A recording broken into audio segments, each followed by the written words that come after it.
अरे जिस कांग्रेस ने 27 साल तक इधर को आमदार बनाया, वो कांग्रेस का तू नहीं हो सका तो सामान्य जनता का क्या होगा। तुम्हारे गांव में एक आध 3 लाख करोड़ मंजूर किया जाता था, फिर भैया उसका 3 बार भूमि पूजन करने के लिए आते थे, बाजे गाजे के साथ में आते थे, अपना बाजा साथ में लाते थे, अपना डंडा साथ में लाते थे, मंडा साथ में लाते थे, पटाखा साथ में लाते थे, कुदल पावड़ा भी साथ में लाते थे। गांव वाला उनका कोई भी स्वागत करने को तैयार नहीं था, हार तुरे भी अपने साथ में लेकर के जाते थे।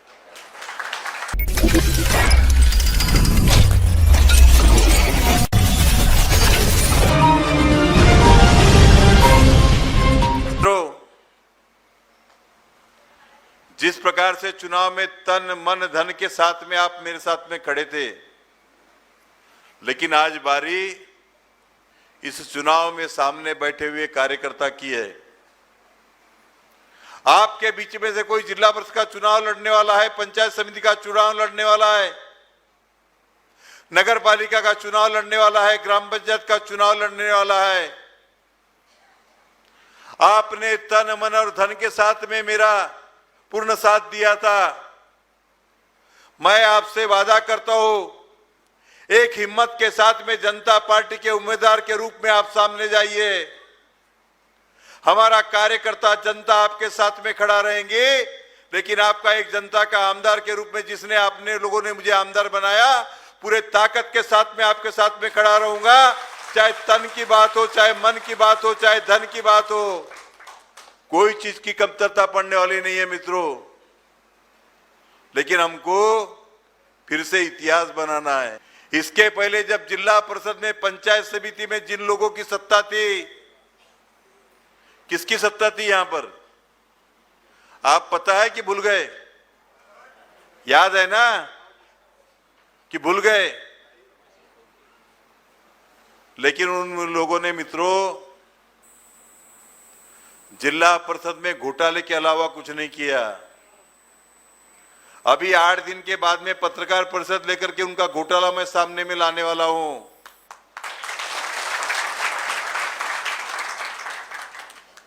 इन लोगों ने सामान्य व्यक्ति के लिए जिला परिषद नहीं चलाई, इन लोगों ने सामान्य व्यक्तियों के लिए पंचायत समिति नहीं चलाई,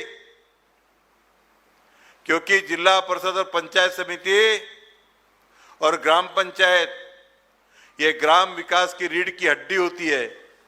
सरकार की योजना जनता तक पहुंचाने का काम ये करती है।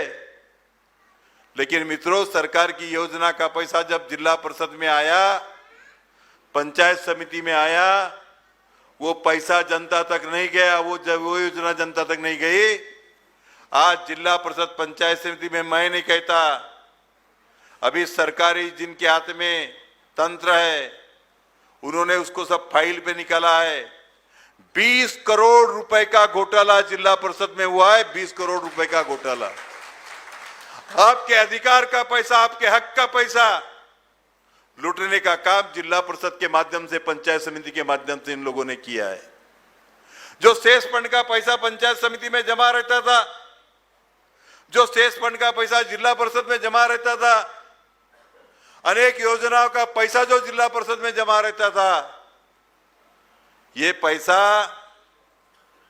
यहां के पूर्व आमदार और उनके जो चमचे जिला परिषद में बैठे थे, पंचायत समिति में बैठे थे, इन लोगों ने गबन कर करके डकार लिए। जनता के पैसे को, जनता के अधिकार के पैसे को, उसके हक के पैसे को अपने खीसे में डालने का काम किया है। अगर मेरी बात गलत होंगी तो मैं ये यहां से मंच से ऐलान करना चाहता हूं, पूर्व विधायक जी, आप आमने सामने में डिबेट कराइए। आपने 1-2 करोड़ का नहीं, आपके आशीर्वाद से बैठे हुए आपके चमचों ने 15-20 करोड़ रुपए के ऊपर का घोटाला जिला परिषद में किया है, पंचायत समिति में किया है।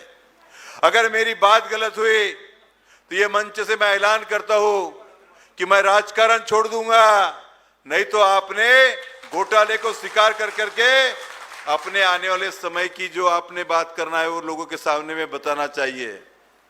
क्योंकि आज तक के आपने गोंदिया विधानसभा के जनता को झूठ के अलावा कुछ नहीं दिया, फरेब के अलावा कुछ नहीं दिया। जनता ने इनको कभी विकास पुरुष नहीं कहा। ये और इनके चमचे भैया विकास पुरुष है, भैया विकास पुरुष है, भैया विकास पुरुष है। विकास किसका हुआ मित्रों? यहां पर ये जनता बैठी है, गोंदिया के हर गांव से जनता आई है, शहर से जनता आई है। आप बताइए 2 साल पहले तक के 27 साल तक के यहां पर जो राजा था, किसी आदमी का विकास हुआ है क्या? नहीं हुआ है क्या? ये विकास पुरुष जरूर थे मित्रों, ये विकास पुरुष जरूर थे। इन्होंने गोंदिया विधानसभा का विकास नहीं किया, गोंदिया शहर के नगर का विकास नहीं किया। आज भी नगर पालिका की स्थिति कैसी है आपको बताने की आवश्यकता नहीं है। जगह जगह के ऊपर में गड्ढे हैं, शहर के ऊपर में गड्ढे हैं, गांव में जाओ तो रास्ते के ऊपर में गड्ढे हैं। यहां पर मित्रों गोंदिया के सामान्य व्यक्ति का विकास नहीं हुआ, यहाँ के जनता का विकास नहीं हुआ, यहाँ के गरीब आदमी का विकास नहीं हुआ, यहाँ के किसान का विकास नहीं हुआ, यहाँ के दलित आदिवासी ओबीसी बंधु का विकास नहीं हुआ। अगर गोंदिया विधानसभा में विकास हुआ होगा तो सिर्फ 3 व्यक्तियों का विकास हुआ है मित्रों। 3 व्यक्ति का, एक पूर्व आमदार का विकास हुआ है और उनके 2 बच्चों का विकास हुआ है। उसके अलावा किसी का विकास नहीं हुआ, उसके अलावा किसी का विकास नहीं हुआ। और इसलिए मैं हमेशा कहता हूं कि जिस प्रकार से मोदी जी का नारा है, न खाऊंगा न खाने दूंगा। मित्रों, हम जब यहां पर सत्ता में आए हैं, हम सत्ता में पैसे कमाने के लिए नहीं आए। हम सत्ता में पैसे कमाने के लिए नहीं आए। हम आमदार बने हैं तो पैसे कमाने के लिए आमदार नहीं बने। हम जनता की सेवा करने के लिए आमदार बने हैं, जनता की सेवा करने के लिए। और जनता की सेवा करना है तो जनता की समस्या कोई एक प्रकार की नहीं होती, जनता की समस्या अनेक प्रकार की होती है। अरे जनता की जब हमको समस्याएं दूर करना है तो यहां का जो सभी घटक हो, चाहे किसान हो, दलित हो, आदिवासी हो, नौकरी वाला हो, ओबीसी हो, गांव का बेरोजगार हो, मजदूर हो, ये सभी घटक का जब तक के विकास नहीं होगा तब तक हम विकास हो गया बोल सकते हैं क्या? नहीं बोल सकते। मित्रों, इसके पहले विकास के नाम पर क्या होता था? तुम्हारे गांव में 1-3 लाख का रोड मंजूर किया जाता था, फिर भैया उसका 3 बार भूमि पूजन करने के लिए आते थे, बाजे गाजे के साथ में आते थे, अपना बाजा साथ में लाते थे, अपना डंडा साथ में लाते थे, मंडा साथ में लाते थे, पटाखा साथ में लाते थे, कुदल पावड़ा भी साथ में लाते थे। गांव वाला उनका कोई भी स्वागत करने को तैयार नहीं था, हार तुरे भी अपने साथ में लेकर के जाते थे। मेरी बात गलत होगी तो ये मंच से बता देना कि भैया तुम गलत बोल रहे हो। बात सही है क्या गलत है? लेकिन आज हम जब गांव में जाते हैं तो हम बाजा लेकर के नहीं जाते, हम मंडा डंडा लेकर के नहीं जाते थे। कल भी हम एक सामान्य व्यक्ति की तरह से गांव में जाते थे, आज भी एक सामान्य व्यक्ति की तरह गांव में जाते हैं। कल भी हम एक सामान्य व्यक्ति थे, आज भी हम सामान्य व्यक्ति है। क्योंकि मित्रों, पथ का अंतिम लक्ष्य नहीं है, पथ का अंतिम लक्ष्य नहीं है सिंहासन चढ़ते जाना। पथ का अंतिम लक्ष्य नहीं है सिंहासन चढ़ते जाना, सभी समाज को लिए साथ में आगे है बढ़ते जाना, आगे है बढ़ते जाना, आगे है बढ़ते जाना। जब हमको आगे बढ़ना है तो गांव का गरीब आदमी, गांव का सामान्य व्यक्ति, गांव का वंचित व्यक्ति, निराधार व्यक्ति, गांव का बुजुर्ग व्यक्ति, गांव की हमारी विधवा माताएं, इनका विचार कौन करने वाला है? क्या 3 लाख की गली और नल्ली का भूमि पूजन करने से क्या गांव के इन लोगों की समस्याएं दूर हो सकती है? नहीं हो सकती। मित्रों, गांव की गली और नल्ली जरूरी है, मैं मानता हूं, लेकिन आज तुमने देखा होगा कि आमदार बनने के बाद में सभी लोगों के लिए हमने काम किया। सबसे पहला काम हमने क्या किया? सबसे पहला काम, जब हम विधानसभा में गांव-गांव में जाते थे, गांव-गांव में लोग हमारे सामने में 2-3 समस्या प्रमुखता से रखते थे। आमदार बनने के पहले, क्योंकि मैं 5 साल तक के लगातार गोंदिया विधानसभा के गली गली में और गांव-गांव में घुमा हूं। लोग बोलते थे भैया हमारा ब के यादी में घरकुल में नाम है, लेकिन मेरे को मकान नहीं मिला। मेरे से जिसका नाम पीछे था उसको मकान मिल गया, क्योंकि पंचायत समिति में सब गड़बड़ियां होती थी। वहां चेहरे देख के अपने अपने कार्यकर्ताओं को मकान बांटे जाते थे। जो गांव का सामान्य व्यक्ति है, गरीब व्यक्ति है, उसकी पहुंच किसी के पास में नहीं होती थी, उसको मकान नहीं मिलता था। जो उन नेताओं के 10,000 15,000 रुपए के खिसे गर्म करता था उसको मकान मिलता था। उस समय में, चुनाव के समय में मैंने आपसे वादा किया था कि चुन के आने के बाद में 1 साल के अंदर में जितने भी ब के यादी में नाम है हम सबको मकान दिलाएंगे।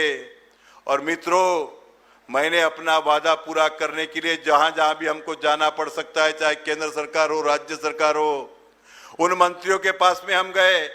माननीय नितिन जी का आशीर्वाद हमको मिला, हसन जी मुस्लिम का हमको आशीर्वाद मिला। 2015 से लेकर के आवास योजना चालू हुई, प्रधानमंत्री आवास योजना।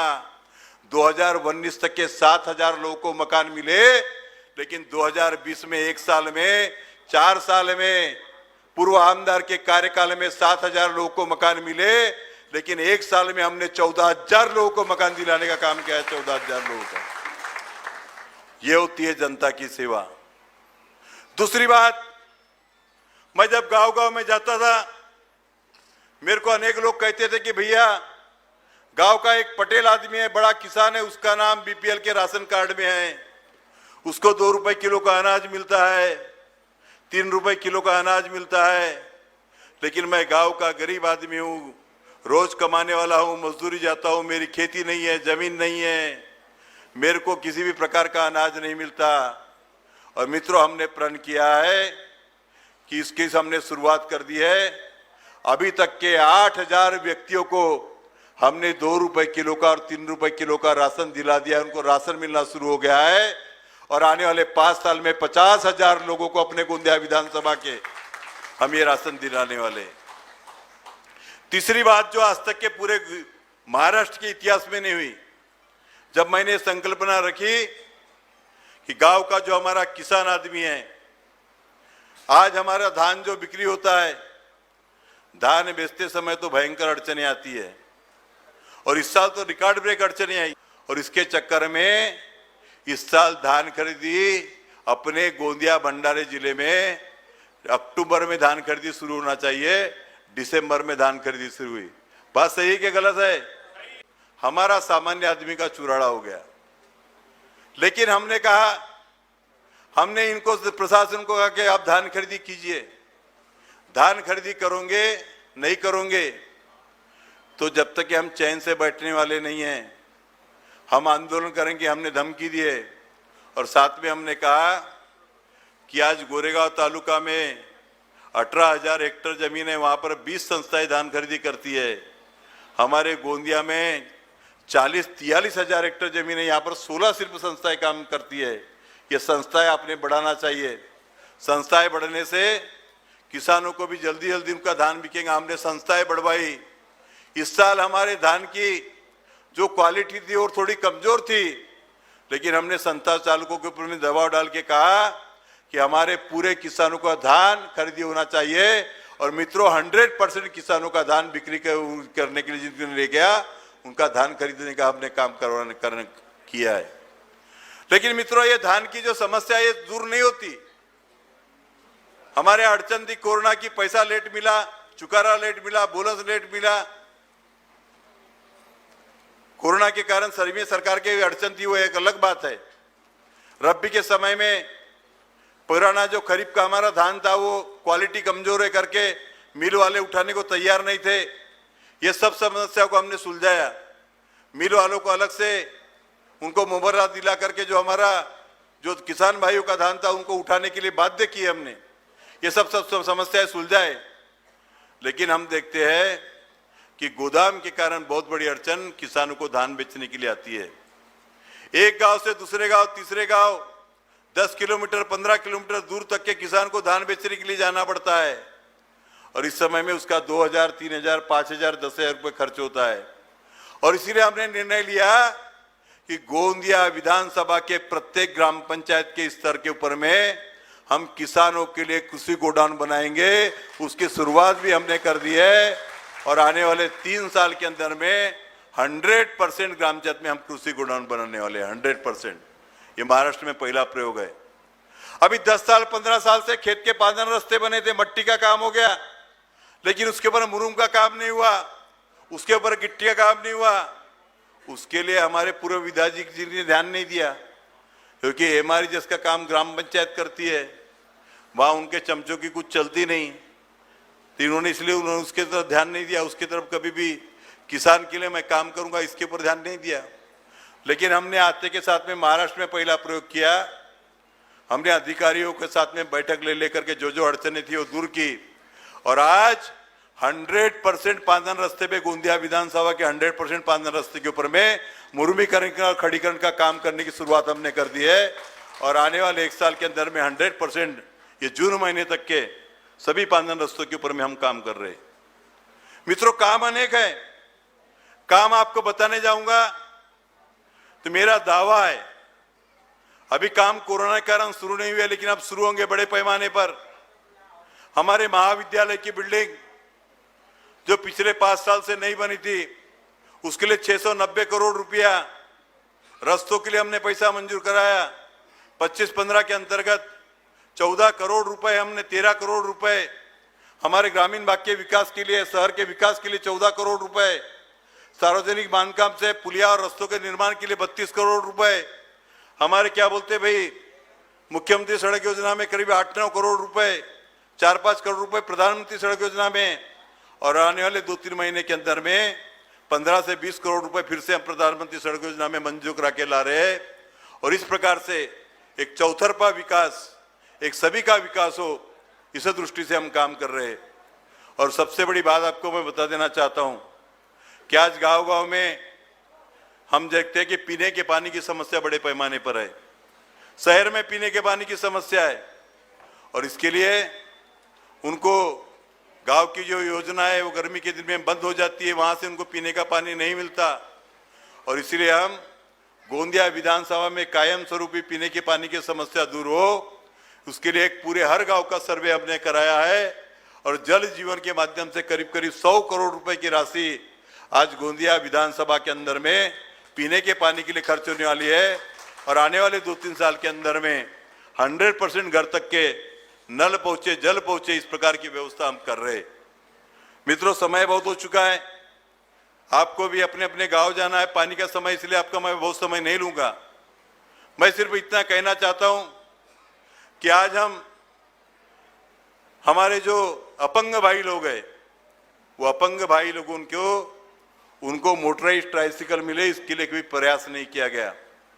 लेकिन आज जो 80% के ऊपर विकलांग है, ऐसे अपने गोंदिया विधानसभा के जिनकी भी अपंगत्व का दाखला 80% का ऊपर है, ऐसे 100% लोगों को हम मोटराइज्ड ट्राइसिकल देने वाले हैं। 1-2 महीने के अंदर में उनको मिलेंगी, ताकि वो अपंग लोग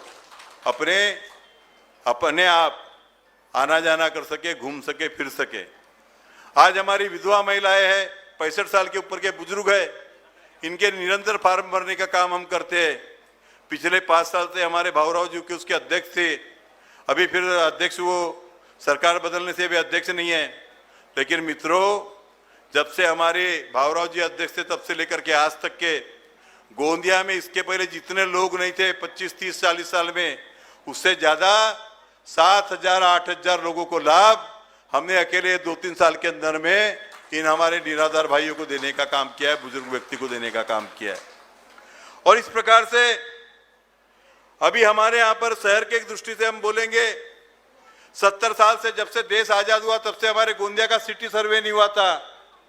भूमाफिया लोग किसी के भी अपने प्लाट के ऊपर में जाते थे और अपना वहां पर खंबा अपना गाड़ देते थे, अपना बोर्ड गाड़ देते थे।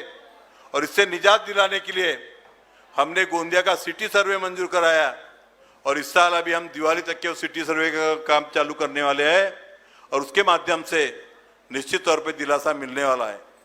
भाइयों, मैं आपसे इतना ही कहना चाहता हूं कि अभी हमने गई बार कर्ज माफी का मुद्दा उठाया था, कर्ज माफी हुई, जब जब बाढ़ में नुकसान हुआ, अतिवृष्टि में नुकसान हुआ, उन किसानों को जिनके मकान का नुकसान हुआ उनको मकानों को मुआवजा दिलाने का काम किया है। कर्ज माफी में ऐसे कुछ लोग रह गए हैं कि जो पात्र है फिर भी उनको कर्ज माफ नहीं हुआ, और जो नियमित कर्ज भरते जिनको 50,000 रुपए की घोषणा सरकार ने की थी, उसके लिए भी हमारे प्रयास चालू है।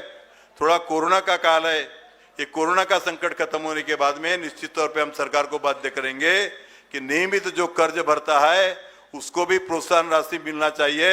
इसके लिए हमने विधानसभा में आवाज उठाने का काम किया है, और फिर से हमको जब ये विधानसभा पूर्ण रूप से चालू होंगी फिर से आवाज उठा करके हमारे किसान भाइयों को ये लाभ दिलाने की निश्चित तौर पे हम काम करेंगे। और मित्रों, मैं आप सबसे अनुरोध करना चाहता हूं, अभी एक ही काम कीजिए, चाहे नगर पालिका हो, गोंदिया शहर हो या गोंदिया ग्रामीण हो। आपने आज तक के गोंदिया में कांग्रेस की भी सत्ता देखी, आपने राष्ट्रवादी की सत्ता देखी, आपने भाजपा की सत्ता देखी, लेकिन गोंदिया में आज तक के अपनी सत्ता आई क्या जिला परिषद पंचायत समिति में? इसलिए एक बार गांव के जनता को बताइए, वोटर को बताइए, मतदाता को बताइए कि आज तक के आपने कांग्रेस राष्ट्रवादी सबको परखने का काम किया है। एक बार जनता के पार्टी चाबी संगठन को मौका दीजिए, हम आपको ऐसी सरकार देंगे कि जो जनता के लिए काम करेंगे, गरीब आदमी के लिए काम करेंगे, गरीब आदमी के आंसू बुझने का काम करेंगे। क्योंकि मित्रों, मैंने आपको बताया कि हम सत्ता में पैसे कमाने के लिए नहीं आए, हम सत्ता में गरीबों की सेवा करने के लिए आए। आज मेरे पास में अनेक लोग आते, दीन दुखी अनेक लोग आते कि जिनको अनेक प्रकार की गंभीर बीमारियां रहती है।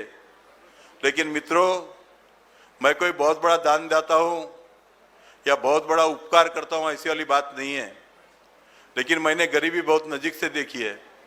मैं गांव में रहा हूं, मैंने गरीबी सही है, गरीबी क्या होती है इसका मुझे बहुत अच्छे से पता है। और इसलिए मैं आपको बता देना चाहता हूं कि आमदार बनने के बाद में चाहे हार्ड के हो, ऐसे जटिल हो जहां 2 लाख 3 लाख रुपए का खर्चा आता है, ऐसे 100 से ऊपर व्यक्तियों का, माताओं का, बहनों का, भाइयों का हमने फ्री में ऑपरेशन करा के दिया, फ्री में ऑपरेशन। और दूसरी बात, मुझे बड़ी हंसी आती है, ये कभी कभी साल में एक आध बार किसी को मदद कर देते तो 10-10 पेपर में न्यूज आती इनकी, है क्या नहीं? यानी साल में कभी एक आध बार मदद कर दिए तो 10-10 पेपर में। अरे भैया, हम तो रोज के 10 के ऊपर लोगों को मदद करते हैं, लेकिन हम पेपर में छपवाने का काम नहीं करते। हम वो गरीब आदमी का मजाक उड़ाने का काम नहीं करते। हाँ, एक आध कोई इनिशिएटिव खबर हो जिसके माध्यम से एक लोगों को उसमें प्रेरणा मिलती है, वो बात एक अलग है। आज आपको मैं बताना चाहता हूं, हमने कोरोना के काल में सबको तेल बांटा, अनाज बांटा, हमने कोई पेपर में न्यूज छपवाई क्या? नहीं छपवाई क्या? हमने 2 बार 3 बार सैनिटाइजर का कराया, हमने कोई न्यूज छपाया क्या? नहीं छपाए। आज हमने कोरोना के समय में लोगों को रेमडेसिविर होगा, ऑक्सीजन होगा, ये दिलाने का काम किया, हमने इसके बारे में हमने न्यूज छपाने का काम नहीं किया। अब खुद होकर पेपर वाले को एक आध न्यूज को छापते तो बात अलग है। मेरे पास में रोज अनेक लोग आते, आपको सबको पता है, और मेरी आदत है मित्रों, मैं धोखे से अगर एक आध कोई वापस चले गया तो बात अलग है, नहीं तो आने वाले 100% व्यक्ति का समाधान करके भेजने का काम हमारे कार्यालय से होता है, मेरे माध्यम से होता है, हमारे आदमियों के माध्यम से होता है। चाहे कोई भी दुखी व्यक्ति आए, और निश्चित तौर पे आप आजमा के देख लीजिए, हम सबको मदद करने का काम करते हैं। और मदद करना ही ईश्वर सेवा है, जनता की सेवा है, और इसके लिए हमारा जन्म हुआ है। क्योंकि जिस समाज में हम जन्म लेते हैं, जिस देश में हम जन्म लेते हैं, जिस माटी में हम जन्म लेते हैं, उसका कर्ज हमारे ऊपर में रहता है। और वो कर्ज गांव के गरीब व्यक्ति के आंसू पूछने के साथ में, वंचित व्यक्ति को सहारा देकर के, निराधार व्यक्ति को सहारा देकर के, भोजन चालू करा दो ना, इन सबको सहारा देकर के हम उनका सहारा बन सकते हैं, उनको मदद कर सकते हैं। मैं भी आपसे अनुरोध करता हूं, अपने कार्यकर्ता ने सेवा कार्य करना चाहिए। अभी वैक्सीनेशन बहुत जरूरी है। कोरोना काल में 100% लोगों को वैक्सीनेशन होना चाहिए, दूसरा डोज देना चाहिए। इसके लिए कार्यकर्ता काम करे। अभी अपने यहाँ पर सिरिंज की बहुत कमतर थी, आज ही मैंने 10,000 सिरिंज अपने तरफ से दिया ताकि वैक्सीनेशन शुरू हो। वैक्सीनेशन बंद हो गया था, और गांव के कार्यकर्ता भी निश्चित तौर पे आज करे। आज मुझे बड़ी खुशी है कि अपने गोंदिया शहर के सभी मातब्बर नेता आज अपने मंच पर बैठे हुए हैं, जिनकी अध्यक्षता में कार्यक्रम हो रहा है। ऐसे कशिश जी जायसवाल, हमारे छत्रपाल जी तुरकर, शिव भैया शर्मा, घनश्याम भाऊ पानतौने जी, हमारे क्या बोलते हैं वरिष्ठ नेता धनंजय भाऊ तुरकर, हमारी रेखाबाई लिल्लारे, हमारी इंद्राणीताई रांगडाले, हमारी चैतालीताई नागपुरे, सभी हमारी महिला सदस्य, इधर में हमारे क्या बोलते हैं भावराव जी उके, इंदर सिंह जी, उसी प्रकार में रतन जी, हमारे हरसू भैया, हमारे हुंदानी जी, ये सभी लोग मंच पर बैठे हुए सभी लोगों का मैं बहुत बहुत आभार व्यक्त करता हूं, क्योंकि वो लोग हमेशा इस पार्टी को आगे बढ़ाने के लिए, संगठनों को आगे बढ़ाने के लिए हमेशा कार्य करते हैं। और सभी जनता से मैं निवेदन करता हूं कि यहाँ से जाने के बाद में आने वाले जिला परिषद और पंचायत समिति में, क्योंकि मित्रों अनेक प्रकार की चर्चाएं कुचर्चाएं आजकल फैलाने का काम पूर्व विधायक द्वारा किया जा रहा है। वो बताते हैं कि ये लोग तो कभी राष्ट्रवादी में जाने वाले हैं, कभी कहीं, लेकिन मित्रों हम उसके जैसे बेईमान आदमी नहीं है। आपको बता दे रहा हूं, हम उसके जैसे बेईमान आदमी नहीं है। अरे जिस कांग्रेस ने 27 साल तक ये देखो आमदार बनाया, वो कांग्रेस का तू नहीं हो सका तो सामान्य जनता का क्या होगा। हमारे खून में बेईमानी नहीं है। हम जब चुनाव लड़ रहे थे तब भी हमने बोले थे कि हम कोई पार्टी में नहीं जाएंगे, और जिस दिन जाना है वो कौन सी पार्टी में जाएंगे आपको बताने की जरूरत नहीं, सबको मालूम है। बराबर है क्या नहीं? हमारे खून में बेईमानी नहीं है। हम कोई पार्टी में नहीं जा रहे।